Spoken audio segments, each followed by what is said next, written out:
Hey yo, welcome back development economics students to this video lecture today on the benefits of trade for economic development. So we have gone over how economic development may be achieved through improving the factors of production.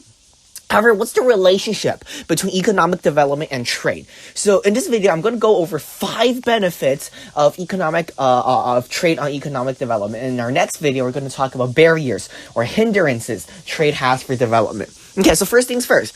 With trade, economies may be exploiting their own comparative or absolute advantages in production. So it's important to think of trade as bilateral, okay? I export my goods, you import your goods. So it benefits both the producers in your economy and the consumers in your economy. So how does this benefit our producers? When we have trade, our producers are exposed to the international consumer market. So now that the trade exists, not only does our producers, our domestic producers, have consumers in the domestic sector, but also has consumers in the international sector. Therefore, if you are a producer in Taiwan, for example, not only is your consumers limited to the Taiwanese consumers, but it is now to the international stage, right? So also you could exploit your own comparative advantages. For example, Taiwan is awesome. Taiwan is very good at producing semiconductors. However, Taiwan is very bad at producing oil. So Taiwan could trade with Russia and be like, "Hey, Russia, I'm gonna sell you 1 million semiconductors, but you have to sell me so many barrels of oil." Russia would be like, "You know what? That's a good deal for me. I don't produce semiconductors." And therefore, the semiconductor industry in Taiwan increases and undergoes development and grows. So leading to increase in exports. Any increase in export will lead to increase in aggregate demand. Increases in aggregate demand will lead to growth, economic growth. When economic growth occurs, development usually follows. So trade is very beneficial to the producers. Also, if tariffs are enacted, trade may be beneficial for the government. The government makes money for the revenue of the tariff, of the import tax. Government benefit, producer benefit. Now, how does the consumers benefit from economic trade? How does consumers benefit from international trade? Think about this. When we have international trade, we get cheaper goods, usually, because of the theory and principles of comparative and absolute advantages. Think of China. China produces cheap, manufactured, usually low to medium tech goods.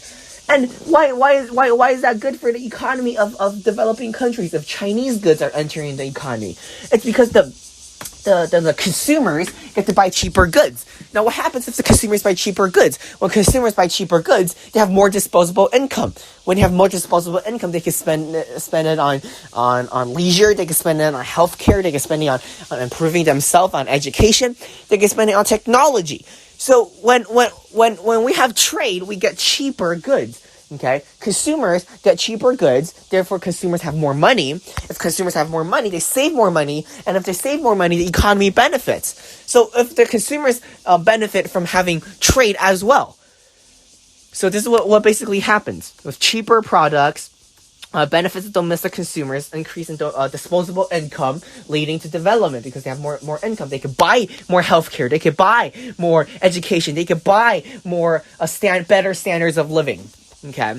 Now, a third reason: closer political and economic relations with trade partners. Think about this. Think about this really well. China's Belt and Road Initiative. It's a massive trade endeavor trying to link the world together. Think of Sri Lanka, for example. Sri Lanka and China historically doesn't have really close ties. However, with the increase and introduction of trade, with increased trade, Sri Lanka is now one of the closest partners China has in the world. Why is that? That's all because of trade.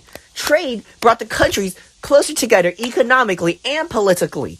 So trade could be a major benefit for economic and political relationships on the international stage. Think of Sri Lanka, think of Malaysia and China, think of all these countries.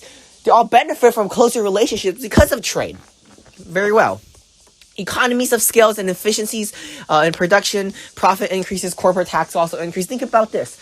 When a company in a domestic country is now exposed to the international market with the introduction of trade, it has now economies of scale. It can now expand. It can now outsource. It can now be reached into other countries. with this, the company grows. With the company grows, profit grows. The profit grows, what happens? The government gets to make more corporate taxes, given that it doesn't have corrupt taxation laws like in America. Okay. And the fifth and final reason, technology transfers. What do I mean by that? In secondary industries. Now, as we have learned previously, one of the common characteristics of a developing economy is that it is heavily reliant on the primary sector. What do I mean by that? That means mining. That means agriculture. That means the primary sector. However, if we have trade, or when we have trade, what happens? A foreign technology gets to enter. We are not isolated like North Korea, but we are free trading, like for example, like South Korea or Taiwan or China. Okay, so given that technology, foreign technology gets bought and sold into your country, you get to reverse engineer. You get to learn from foreign technology and improve on your own technology. So that is another major benefit for improvements in technology and how it is related and almost predicated upon trade. It's very hard for you to independently isolate it and develop lots of new technology. So I hope this video is helpful in talking about some of the benefits of trade on economic development. If it is, leave a like, subscribe. I hope to see you guys in the next one, where we will be talking about the barriers of economic development on trade. So yeah, see you next time. Goodbye.